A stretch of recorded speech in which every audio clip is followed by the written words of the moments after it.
All right, everybody, welcome to Virtual Bourbon. We've got a fun event tonight. We've got two items here that we're going to be tasting that are in no way related or anything like that.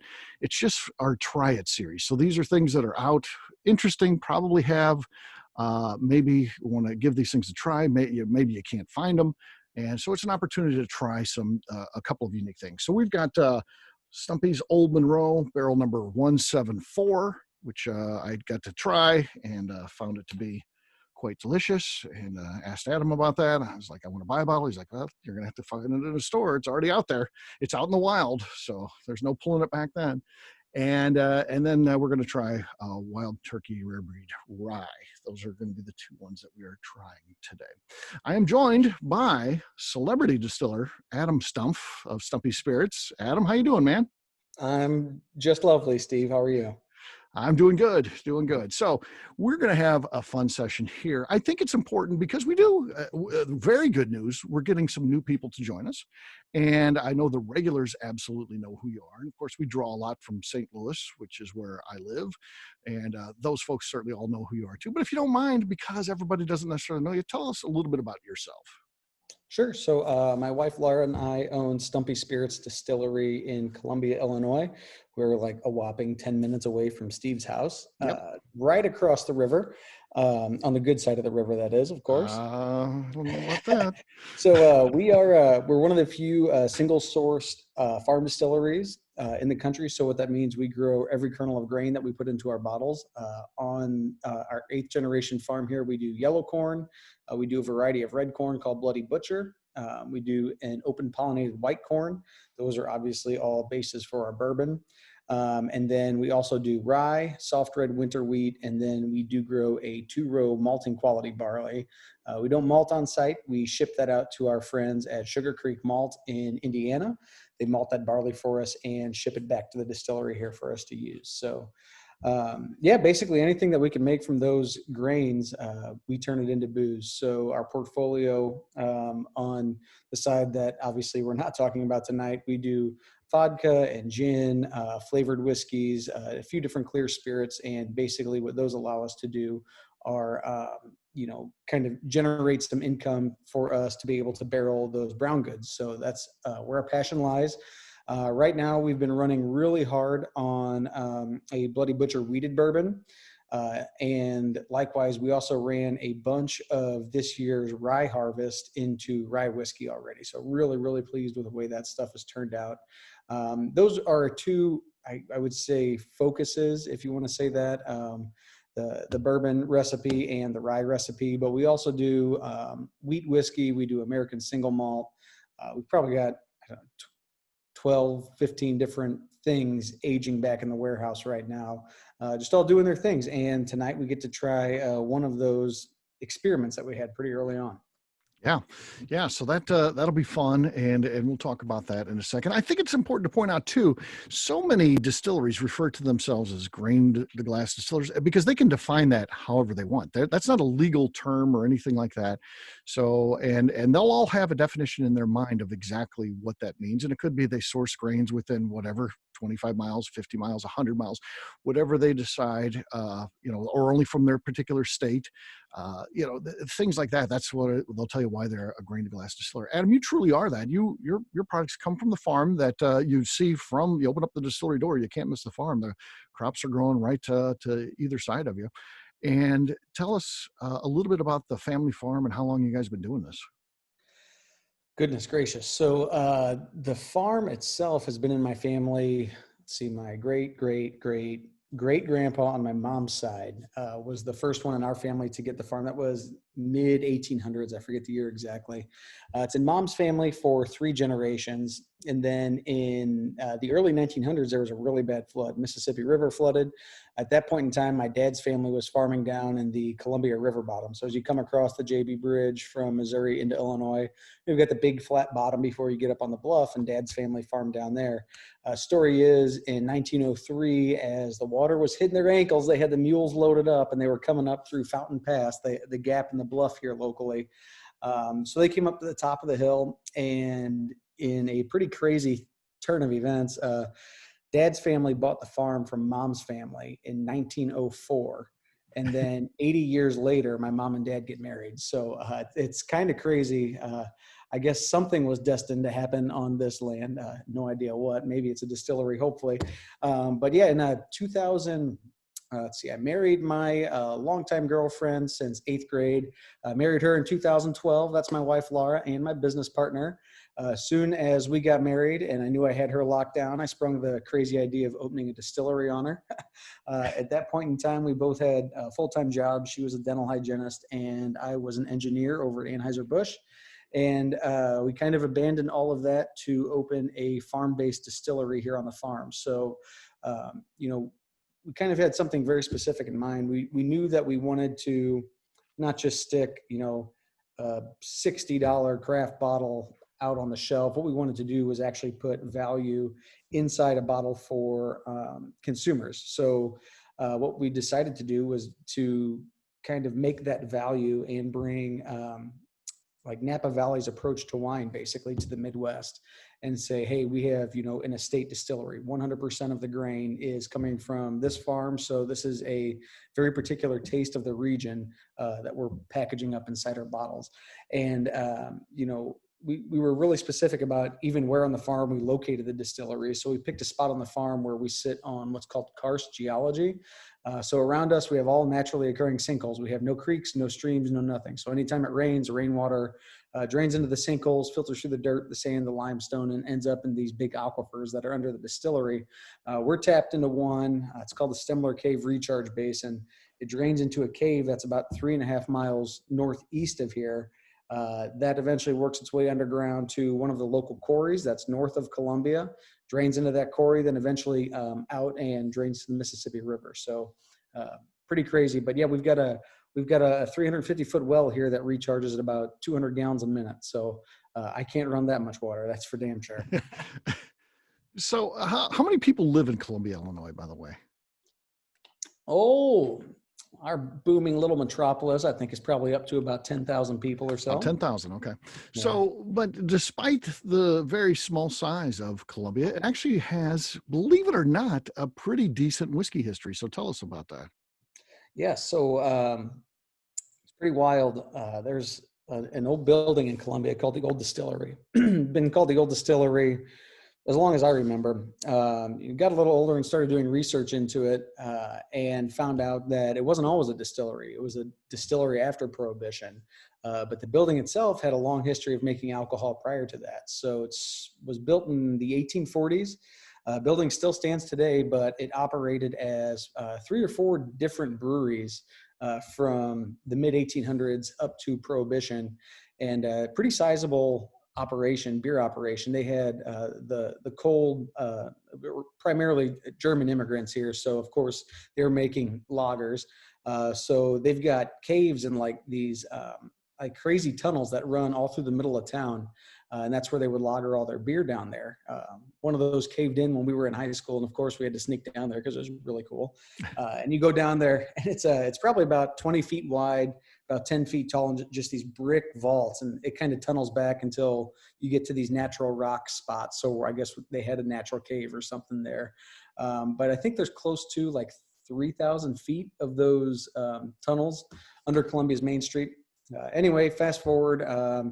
After Prohibition, they tried to fire the brewery back up and just wasn't working. The equipment was outdated and all this stuff. And a group from a neighboring town, Belleville, Illinois here, purchased the property and they started what was called the Columbia American Distillers on it. Pretty crazy.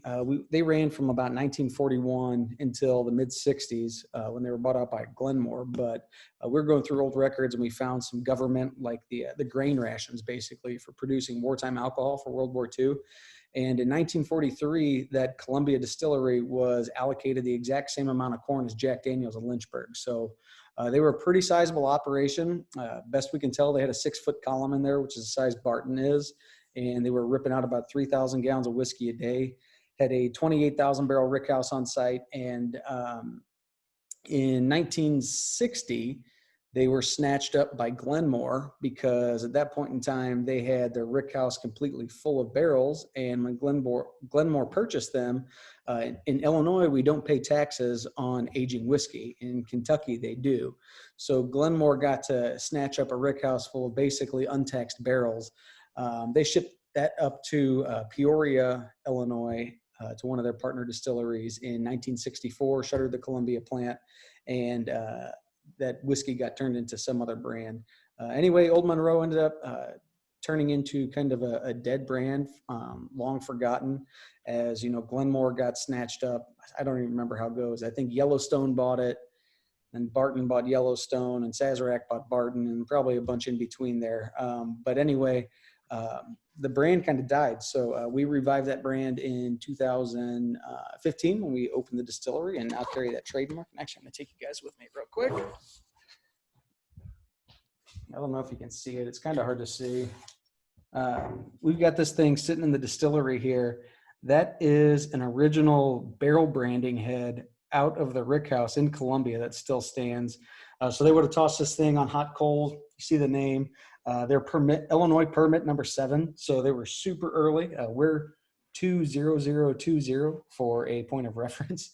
And this one says 1949 on it. So I don't know, somehow got forgotten there over the years, and know a guy who picked it up. But Steve, I'm probably going into way too much detail, but one of our projects that we've got coming out of this distillery is really cool. We partnered with Independent Stave down in Lebanon, Kentucky. We buy all of our barrels from those guys. Our barrels come out of the Missouri cooperage. But anyway, we've got we acquired an unopened bottle of Old Monroe. Has 1953 stamped on the glass, and it was distilled in 1948. So we cracked that stuff open, took it to Andrew Webrink and team down there at Independent Stave. They sent it out to one of their labs in California, and basically we're doing gas chromatograph mass spectrometry to figure out specifically what flavor compounds exist in that whiskey. And then we're going to take one of ISC's hundreds of toast char combinations and find the one that fits the best. We've captured the yeast strain out of the old distillery already. We've gone down, swabbed the walls, segregated that yeast, propagated it up. It's saved on a slant. So we've got all these fun building blocks, but that whiskey is 5-year age stated. So we're probably looking at least about 6 years until that one's ready to go. Okay. Murphy wants to know if you tasted it. And if so, what are your thoughts there? I did. It was so hard to open that bottle. That's the only one that I know. I know of one other bottle, and I offered that guy an obscene amount of money for it. Like, there was a comma included in it, and he was not willing to let it go. And so it was really hard to open that bottle. Opened it up, and it is really good. It's at 86 proof. It's surprisingly fruity, which is going to be a bit of a challenge because obviously you don't get a whole lot of fruit from wood. So all that work that ISC is doing is very wood centric.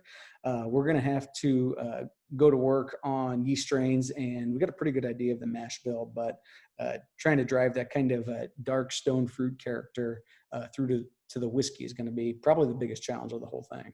Yeah. I think at last count, over 3,000 distilleries in the U.S. means there's over, 3,000 people like Adam. And you may think, this is just another guy we've got on here. It's a craft distillery. Sounds like a cool guy, an interesting story.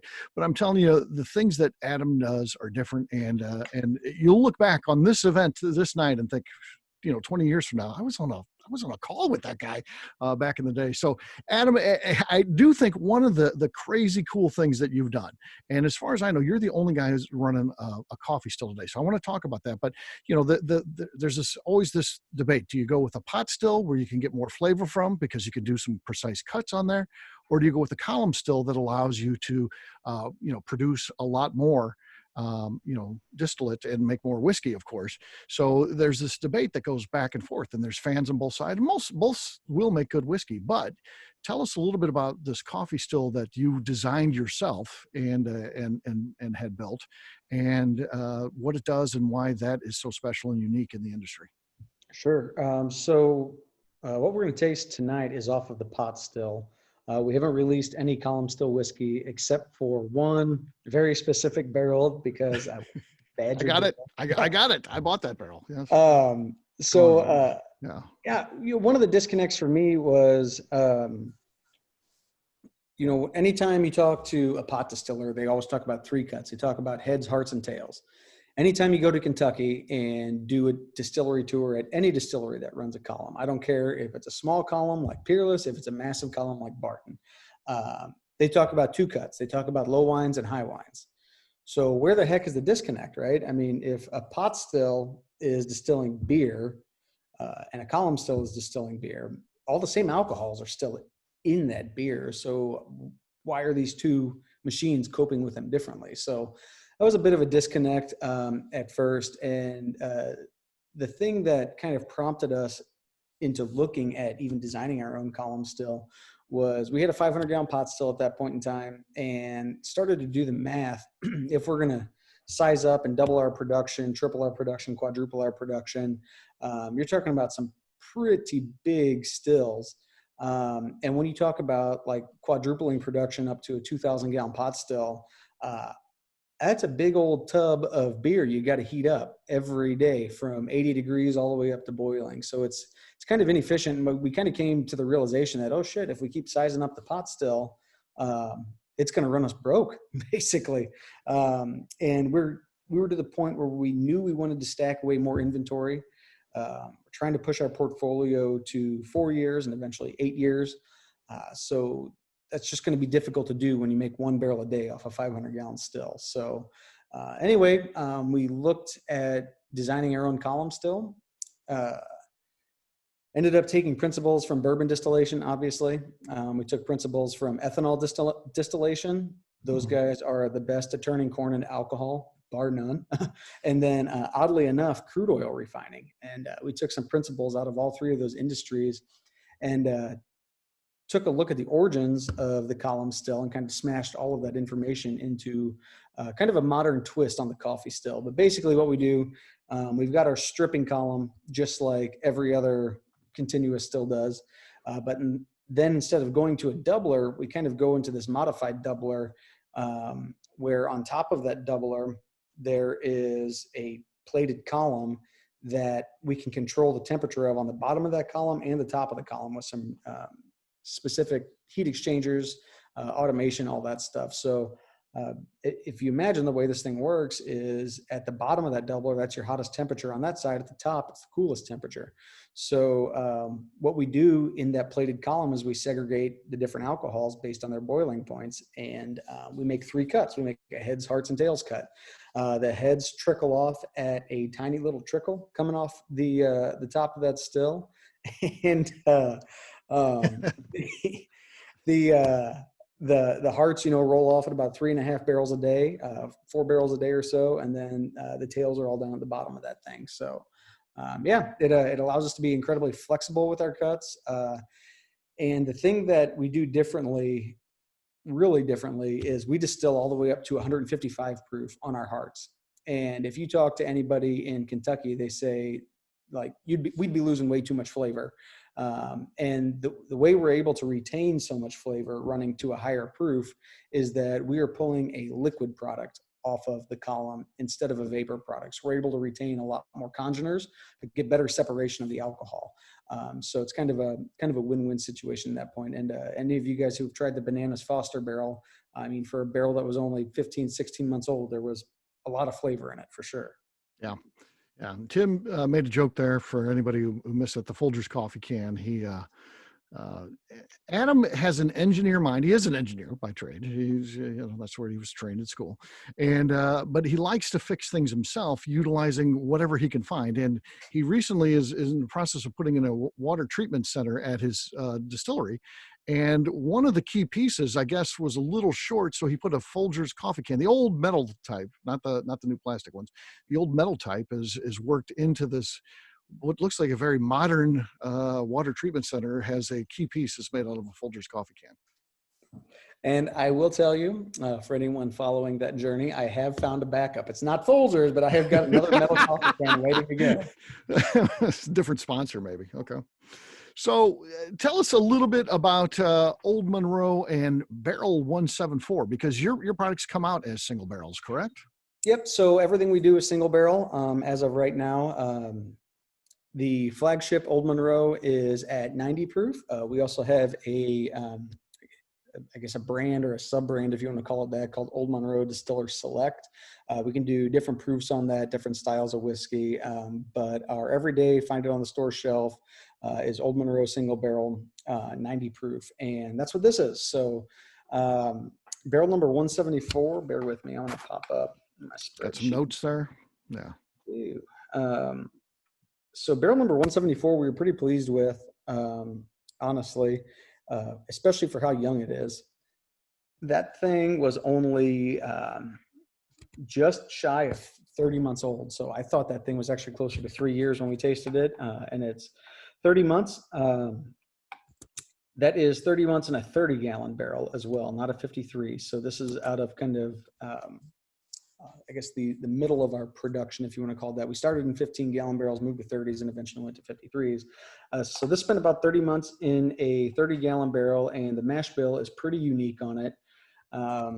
We did kind of a one-off experiment. So this is a kind of, I guess, our traditional 4-grain recipe. So it's got number 2 yellow dent corn in it as the base, obviously. That was in there at about 60%. And then we did 10% soft red winter wheat, 10% malt, and 10% rye. And we've got another 10% hanging out there. So what the crazy grain we did was a malted soft red winter wheat. And I feel like it definitely gave this a different quality than our standard 4-grain bourbon, or at least a different taste. The other thing that we did, it's kind of asinine why we even did this, but we took 2 different yeast strains and we pitched those 2 yeast strains together into the exact same whiskey mash. So the reason I say that's asinine is, like, usually you're going to have a harder competing yeast strain. So whichever yeast strain is going to compete the hardest is eventually going to propagate faster and snuff the other one out. But what we thought is that, maybe this other one, we could at least start to develop some other characteristics that maybe wouldn't have been there if we just pitched, call it yeast strain A 100% and didn't even have any yeast strain B in there. So that was a different thing for us. We haven't done a whole lot of that, but we were definitely pleased with the results from this one. So okay. And then wood for this was I said 30-gallon barrel already, but it was 18-month air seasoned wood. We typically run almost all 18-month air seasoned wood, and trying to see what the char was on that. That was a medium plus toast with a number 3 char on top of it. Okay.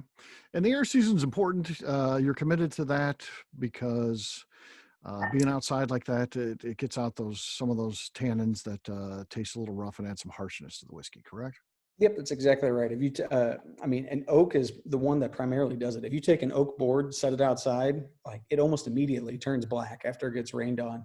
What that black is are a lot of the tannins starting to leach out of that wood. That rain, as that wood sits outside, is going to, start to leach a lot of those nasty tannins out that could cause astringency and kind of undesirable things that we don't want. Tannins are good in some regards, but bad when they're overbearing. So paying up and getting that premium wood is going to make sure that we end up getting the highest quality whiskey out of the barrel when we're done.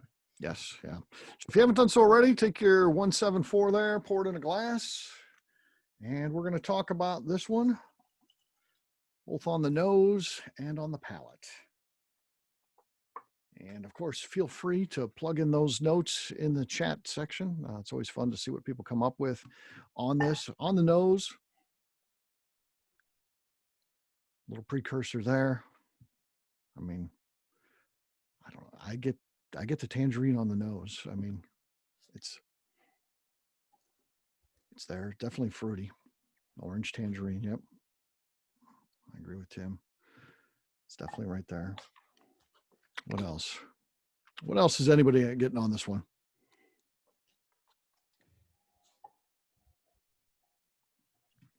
Sweet and orange peel. Yeah. I definitely get that orange peel, especially on the back end of it. It's crazy to me because normally with soft red winter wheat, you get almost like a cherry type quality. Mm-hmm. So to see this thing go kind of to the other end of the fruit spectrum is pretty interesting. Okay. Well, let's give this thing a taste, folks, and see what we got here. Let's see where we're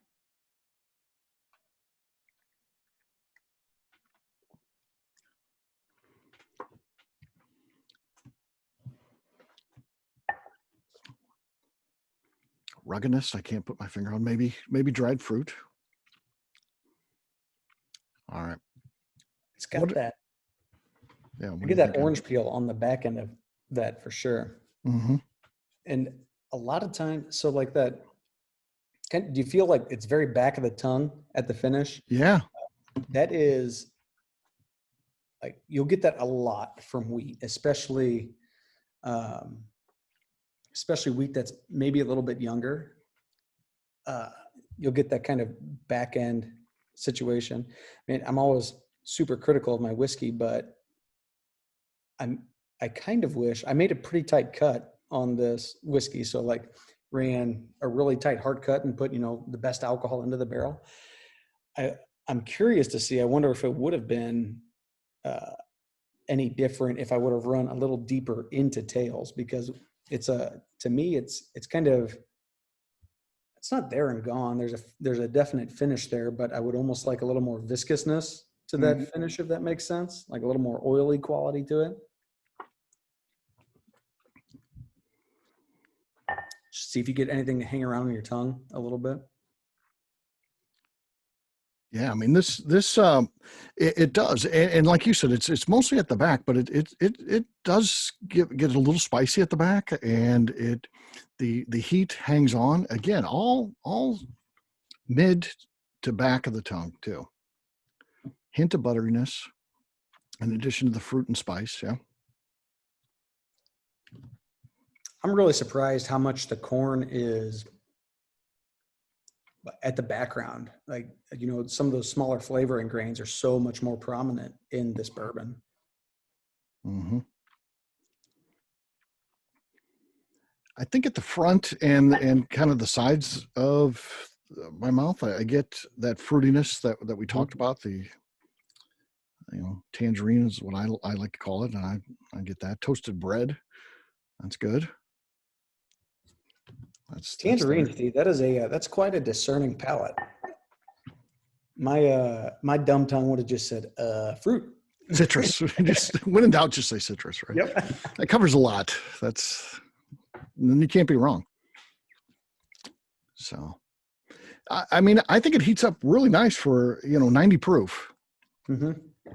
What makes the decision to take a whiskey and turn it into Old Monroe 90 proof versus your, what is it called, the Master Series or whatever you call the other one, that Distiller Select? Yeah, Distiller Select that comes out at barrel strength? What makes it? How do you decide what is what on something like that?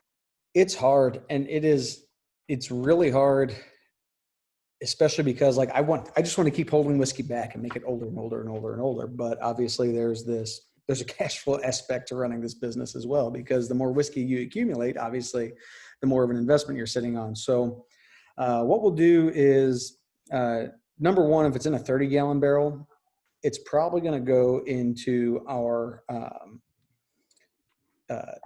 regular 90 proof, unless it's just absolutely outstanding. But the reason I say that is because all the 53 gallons, we're just holding for a longer period of time. So if we look at our inventory and we've got 30s and we've got 53s right now, those 30s are going to come of age quicker. So those are kind of ones that we already have slated to go into this particular product, just unless they're an absolute standout. If we are tasting through and you get one, you always get a spectrum whenever you taste. You always get an absolute turd. I mean, a barrel that's like, holy shit, this came out of this distillery. And you take that thing and you slap it back on the ricks and you denote it, and it can completely change the next time you come back to it. It might be your favorite. But anyway, you always get these kind of middle of the road barrels. And if you imagine a bell curve, those middle of the road barrels take up, the majority of the barrels that we taste. And a lot of those kind of middle of the road barrels are going to get slated for this. Then every once in a while you get into those just absolutely outstanding barrels, like the Bananas Foster barrel. Like it was just so like amazing and off profile that it needed to be its own thing. So that's typically how we'll taste through those. And we've got it all sorted by age in the rick house and all that stuff. So, we have a tiny percentage that we're trying to get much older on the 30s. But, kind of as these things are hitting that 30-month mark now is like when we'll go out and, do a tasting of 10 barrels and kind of get our next 2 to 3 releases of this lined up and, kind of lined out so we know what we're going to be dumping next. Right. Right. And it's this is such a big experiment, and it's a thing that you as a distiller have to, and business owner have to deal with. I mean, when you taste whiskey like this, 2 years and whatever we said, 4 or 6 months or whatever it was. I mean, compare that to you name a large, big bourbon company. It doesn't matter which one, and go into their racks and pull out any barrel and try them at 2 years, 4 months, and you're not going to get anything like that. So what happens with this if you leave it in the barrel? Does it get intensified? Do these flavors that we're tasting now get even better? Do they dull out and it tastes like the major competitors over time? What do you expect is going to happen as you transition towards some of these products being older, up to 8 years? Well, handy for us, I do have my crystal ball right here, so I'll just pull that out. And give it's interesting as you say that, because we actually just cracked open barrel number 1 and gave it a little taste the other day. Barrel number 1 is just over 5 years old. So what I will say is it's the best barrel that I've tasted out of this distillery. So, I think it's definitely getting better with age.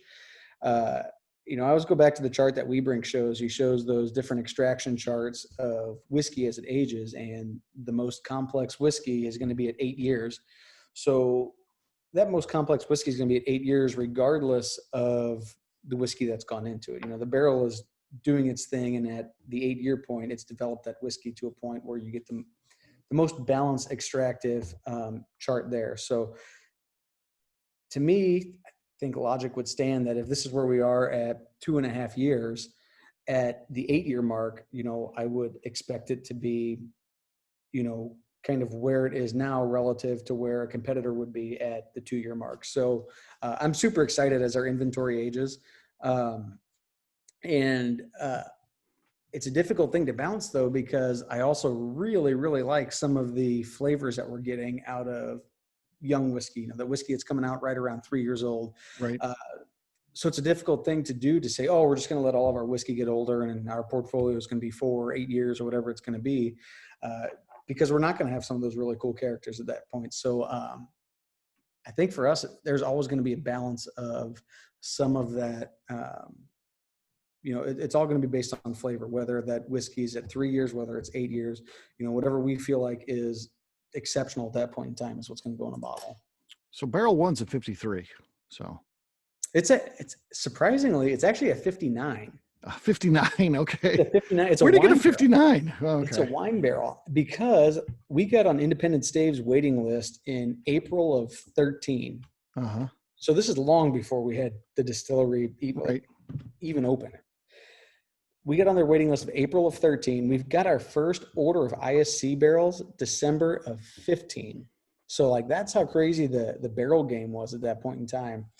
We went down to a little cooperage down in St. Genevieve, Missouri, Hoffmeister Barrel Works. His parents own a winery down there, and he makes a handful of barrels a day, and primarily wine barrels. But man, they are super high quality. In fact, they're so high quality, I ordered 4 barrels on my first order.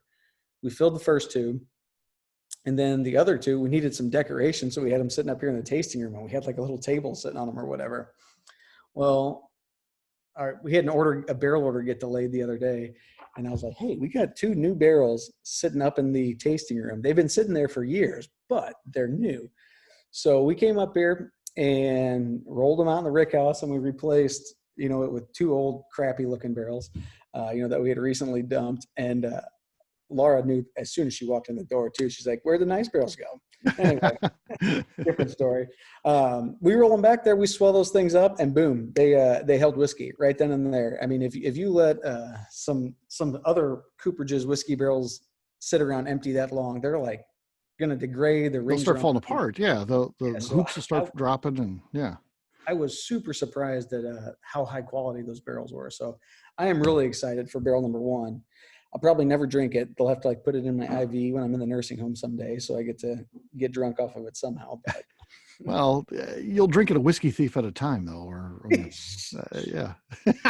I know you crack into that from time to time. I know that doesn't just sit there and never drink. So yeah.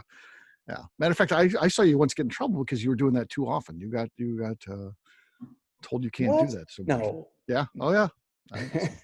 So give me three things that really pack flavor into younger whiskeys. What are your three top things you think that do make that big of a difference that for you versus what you have that's 2 years old versus one of the big guys that's like we really need 8 years in that barrel, otherwise it ain't going to taste right. Uh, Number one is the barrel. I mean, it's pretty well, I guess, if you want to call it common knowledge, that the barrel is going to impart most of the flavor into a whiskey. So choosing a premium barrel is an absolute key to that. We do that 18-month air season stave, like I said, and then we also do a medium plus toast on all of our barrels before they get charred. We'll run 1 char all the way up through 4 char, but before those barrels get charred, we always toast them. And what we're doing is we're creating a really deep red layer, a really deep layer with flavor in it. So I'm just kind of trying to give ourselves as much of a head start as we can when we go into that barrel.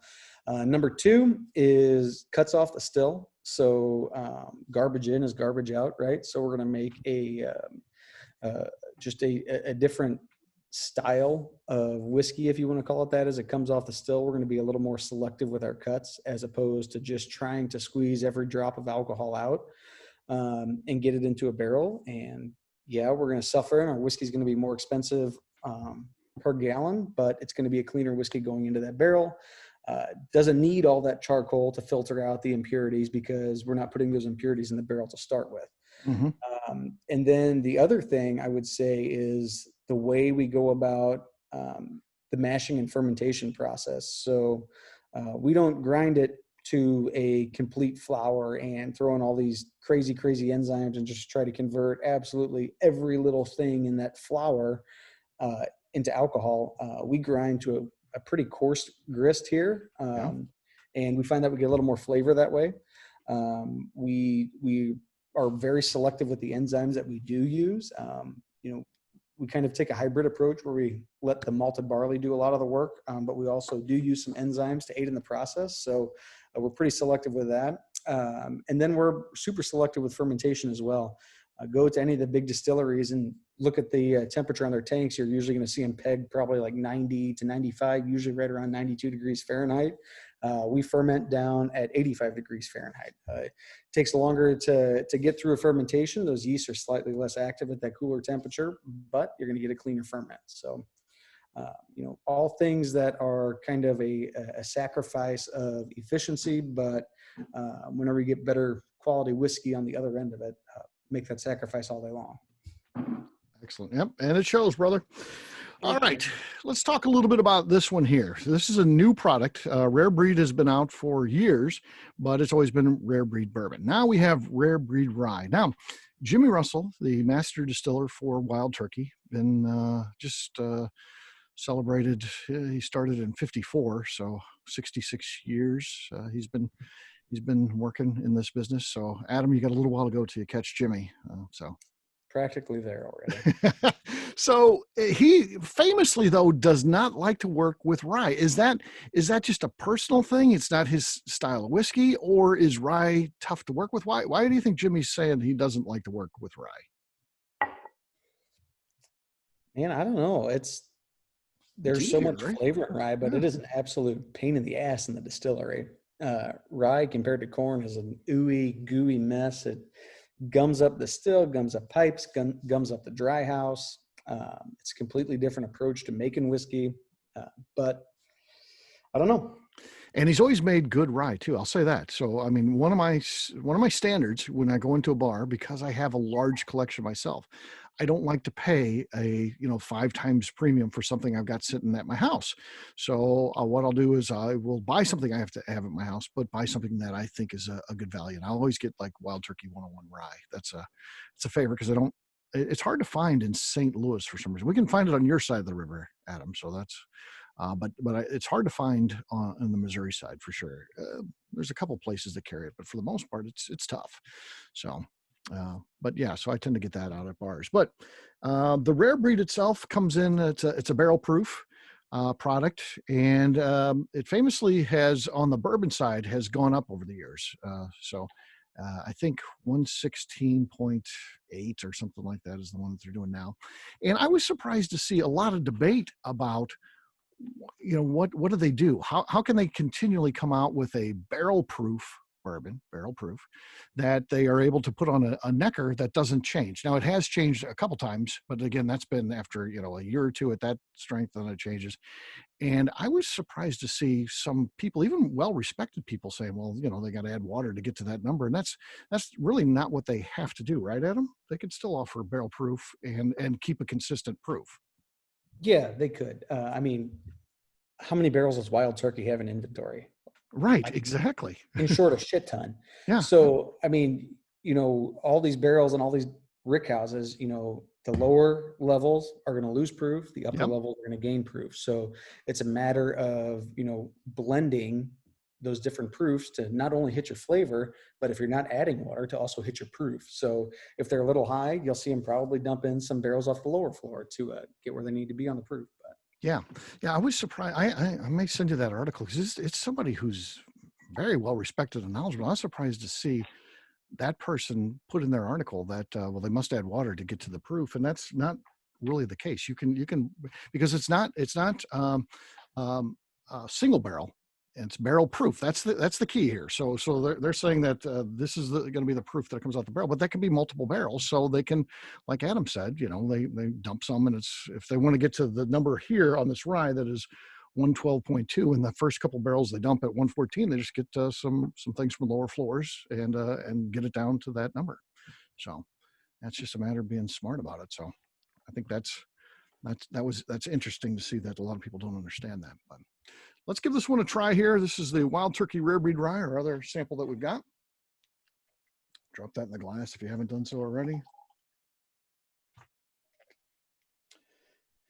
And let's see what we got here. Again, coming in at 112.2. All right, Adam. What do you think? You got this one, or did you drink it already? I drink it. I drink it first every time. I brought this over to you so we could do this event together. Oh no! I've got it here. Yeah. Okay. I thought it was gone. No. Okay. Try Is not it to out on the drink. shelves yet? Yes, it's rolling out. It's Kathy happens to be here in St. Louis, like me. It's not here, so That is the one benefit to having Scott said that, but Chicago it's in under your state. Kathy. So what's that, Adam? So that's the one benefit to having Chicago in your state. Chicago is such a massive liquor market. Every once in a while, Southern Illinois gets the throwaways from Chicago. Right. Yeah. But that's the good thing about living in St. Louis, because you can be on the right side of the river and go over there when you absolutely have to, and deal with those Illinois drivers and get in and get out. Okay. All right, what do you guys get on the nose on this one? Honey? Yeah, I'd say big honey on that. That's good. That was randy. Yeah, like I don't know, what's some of those honey candies? What's the bit of honey or that? Yeah. And also it's sweet too on the nose. It's not overpowering on a spice whatsoever. Right. I mean, it's got to be it's not like an MGP 95.5 Right. at all. Yeah. So it's do you know what the mash bill is on this by chance? I do not. It does not say in any way either, of I course. have no idea. So non-chill filtered, which is good. Thank you for leaving in flavor, Jimmy. Crafted with conviction. So I don't know. Chocolatey spice, little tarragon and anise, black licorice. See, that's good because I don't get that one. All right, let's give this thing a taste and see what we got here. I can see the black licorice.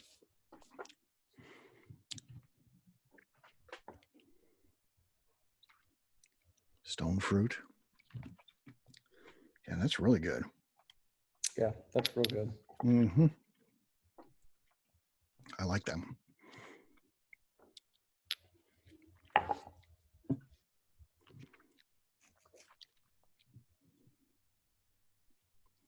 What else are you guys getting on the taste there? Before Adam and I weigh in.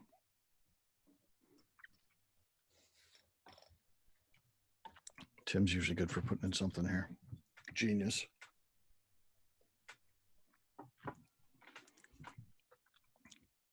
Goodness, yes. Goodness. It not the normal rye taste that you get from a lot of them. I mean, I'm not getting like a rye bread. A lot of times when you get a rye, it'll taste like rye bread. I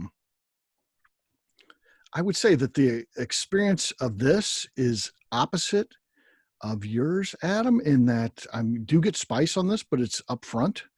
So when we talked about yours just a minute ago with spice on the back, Robinson said, open up some pepper. Yeah, I think there's definitely some pepper there.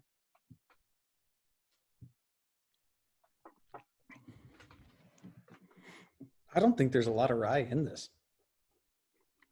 Yeah. You're gonna pull up the Google, see what you got. The Google knows all. Front end spice, I agree with that. To me, the spicy part's definitely on the front end. Toasty, pepper, thick, honey, hints of black licorice. All good stuff on the taste. I agree with all of that. There is the bread character, yet buttered. And I think that's the honey coming through. Okay. I've got the mash bill here, allegedly. Okay. 52% rye, so barely rye whiskey. 36% corn and 12% malted barley. Okay. I'm going to say that's accurate just based on the taste that I'm getting. I mean, low rye, high corn, so there's a sweetness there that you don't necessarily get with rye, and it would make some sense with that mash bill that you just threw out there. So it's good. What do you guys think of the wild turkey? I could drink a shit ton of that. Yeah. Seeing some thumbs up and things like that. So yes, I think it's interesting. I think it's a great addition. In terms of a barrel proof whiskey, that's tough. To find it a good price point, and this is good. I think it was around $55 or something like that for a barrel proof. So not terrible. Is that age stated at all, Steve? No. Probably not, right? Nope, nothing on there at all. So this is interesting too. The master distiller, Jimmy Russell, not Jimmy and Eddie, not Eddie. It's Jimmy. So this is a Jimmy Ford one. And if you notice, they've been doing that. These have been split up. It just depends on what the product is. Some say Eddie, some say Jimmy. It's interesting too, because while Jimmy doesn't like rye, but has always been good at distilling with rye, turkey rye is always good. The next generation is involved in the business now. So Bruce, who's Eddie's Russell's son, the other co-master distiller. So father Jimmy, son Eddie, grandson Bruce. He is a rye guy. So he could have had some play into this thing. So, and I know famously, so of course, Jimmy's in his 80s, but he and Bruce do like to joke now that they've got majority vote over Eddie, 2-1, that Jimmy's going to be making a comeback and is going to be running the show very soon again, along with Bruce. Eddie's getting pushed out. So yeah, and so Jimmy, great guy, one of the nicest guys you ever meet. But I think he was probably a pretty tough dad to have in the business. I mean, Eddie had to work 30 years to get the title of master distiller or something like that. He was in the Bourbon Hall of Fame before he was ever even a master distiller, which is a crazy bit of trivia. So that's crazy. Yeah. So hadn't quite done enough. I mean, did enough to make the Kentucky Bourbon Hall of Fame, but not quite enough to get the title. So, and if you ever get a chance, Google that press release, because Jimmy wrote it. And you think most things, because it's owned by Campari, so it's a big company. You think, for the most part, they put out most press releases, but I'm telling you, Jimmy wrote that. It's great, because he's like, everything the kid knows, I taught him. Just give him credit for anything. Jimmy takes all the credit, which is great. It's truly Jimmy. So it's cool. That's funny. This one for Kathy is too Jägermeistery. It's like being in high school all over again. That's a little insight to her drinking habits there at an early age, apparently. Jägermeistery. All right. Drink it all. I'm not getting that. Yeah. I am not getting that, but that's the great thing about this stuff. Tastes do vary, and she's not wrong. She is 100% not wrong. Taste is up to the individual on these things. So cool. What else are you guys getting on that? Some cinnamon. Oh, gosh, now you're gonna get Kathy going again.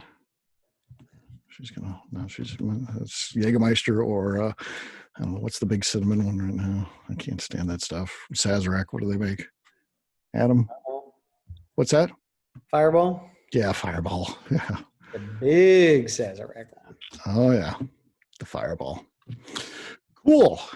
The contrast on the nose between these two is awesome. Obviously, you can't go back and forth tasting because I couldn't leave any behind on the Old Monroe. Too damn good. I did the same thing. Here's my Old Monroe. So it forced me to move to the turkey. But I do have backups since I'm got 2 events with it. Yeah. Oh, yeah. I keep buying them. You're every time I go on, I can't leave one. I bought another one again this weekend. I was like, I don't want to post about it again because people are going to think I'm crazy. But I just when I see one, I buy it. That's hilarious. So yeah. 174. There's quite a few of them that live here at the house. So I love it. For now, they're endangered though. Once they come into they're in the house here, they're in trouble. Yeah. The next release is already at the distributors, so the 174 is probably all at retailer right now. Okay, so none held back anymore. It's all out there. So I acquired a bottle somehow. I have no idea how. It's partially empty, so I think maybe it was sitting back on the bottling line. It was like the last one to come off the filler. So, but thank you very much for sending a sample too. By the way, I had to specifically request that Steve save me a sample because I didn't think that I had any 174 left here whatsoever. Yeah. We tasted that one, we bottled it the next day, and we shipped it to distributors the following day. So yeah. Crazy. You got a fan here asking about Old Monroe and Indy, and you're just in Missouri and Illinois. So Missouri and Illinois now. It seems like you're creeping more up towards Chicago and stuff like that. So you used to be just Southern Illinois, right across, the Metro St. Louis, really. But now I'm hearing more and more people finding you in Chicago and surrounding areas. So yeah, we don't market in Chicago whatsoever, but we are available for any retailer to buy anywhere in the state of Illinois or Missouri. So it's basically, if someone requested at a retailer, that retailer can order it through a distributor, breakthrough major brands. But we are looking at Indiana probably within the next 2 years or so. Okay. So hopefully, we'll see. A little bit of a wait, but it'll be there eventually. And yeah, good stuff. But make it by the distillery. Indiana, not very far away. So yeah, come by the distillery and check it out. Okay. Also, I was looking too, Adam, you and I got a couple cool classes coming up. If this group is interested in those, we're going to do a blending class where we're going to take 5 whiskeys that you've made. We got a corn whiskey, a rye whiskey, a wheat, a barley, and a 4-grain bourbon. And we're sending 100 milliliter flasks of those. And we've got a contest where you can actually put together a blend, and we're going to do a little class on blending and how do you what's the best way to do it and all those type of things. But then you send back what you create to us, and we're going to do a blind tasting, and we're going to judge it and see who does the best. And the winner gets a pretty cool prize, right? Yeah, that is going to be such a cool class. It's cool to see what all the different grains do to a whiskey, but to get a freaking lightsaber at the end of it, oh my yes. God, yeah, it's a whiskey thief from Vendome Copper, which those things are $400, so you can check them out on their website. It's one of those, and it's nice. I mean, it's so nice. In fact, it's nicer than most of my craft distiller buddies have because it's a business. You got to watch your expenses, and most of them don't invest $400 in their whiskey thief, so it's better than that. So Royce Neely was so taken back by that photo I posted where it does look like a lightsaber I'm holding. He's joined the contest, so Royce Neely's in it, and there's no professional division. He just gets to, he paid his money, so he gets to compete like everyone else. He thinks he's going to win it, so I don't know. That's awesome. To me, the upside is he could win a $400, whiskey thief. The downside is he's got to compete against the field, and there's major bragging rights if you knock off a guy like that. So yeah. That's awesome. I thought about asking Freddie no, but I thought there's no way he should want to do that. Why would you bother? No, please. I've got my own whiskeys I'm doing. So too funny. Yeah, the Murph is really cool. Yeah, it is blind. It is judge blind. Yes, so we won't see any of that stuff. Just the black glove. If you want the glove, you can have it. Yes, I just didn't want to touch the thing because I know copper. If you touch that at all, it's not going to show up right away, but those fingerprints are, a month from now, there's going to be these and I thought nobody wants to, they wanted to come in nice, perfect, pristine condition. So yes, I wore a glove when I touched the thing and took the photo. So yeah, a lot of people asked about that. One guy was like, pretty pretentious there, man. I don't want to send somebody a whiskey thief with my fingerprints on it for him. I don't think they want that. But yeah, so that's it. And then the other one we're doing, we've got 4 of your greatest hits. So we've got 4 whiskeys that you did. 174 will be back in that one. But we've also got your Pre-Prohibition Rye, which everybody wants that. That one can't get a local, your buddy found 3 bottles of that somehow and put them online. Just said, hey, anybody, I've got 3 bottles of this rye. Found them. And if first one to, first people that went through, I just took all 3. And then so I did this event with that. So that's fantastic stuff. And then Bananas Foster, which is the barrel pick that I did, which is sold out, really great and unique. I held back a case, but then people keep begging me for it. I'm down to just 2 in reserve now. So that's awesome. So I've got my 1 bottle open, and then I got my 2 in reserve. That's it. I wanted 6 in reserve that I was going to open at a later date, but then people, it's just so sad. They just want to try the whiskey. Too funny. I can't help it. And then Cherry Cola, which is which I call that. That's not what the pick's name was, but it was done by Dean's. And they called it Bumpy Ride, like rye, like the whiskey, but RYE''D. But it tasted like cherry cola with a little whiskey in it. So I call it the Cherry Cola pick. So we're gonna do all 4 of those. Yeah, that's December 7th. So if you're interested in that, they're all just so completely different, from recipes to stills to you name it. Scratch that one. It's sold out. I forgot. That one's sold out. I just did a great job of selling it, but it's sold out. Fantastic. Yeah. You put your name on it. It goes quick. So yeah. Oh yeah. But probably some of this group will be there, so it'll be good. Questions? Anybody have any questions for Adam? It could or myself. It could be about the bourbon industry. It could be about the whiskey that we tasted. It can be about anything. Feel free to ask us anything. You can open up your mics and talk away if you like. Adam, I got a question for you, brother. Yeah.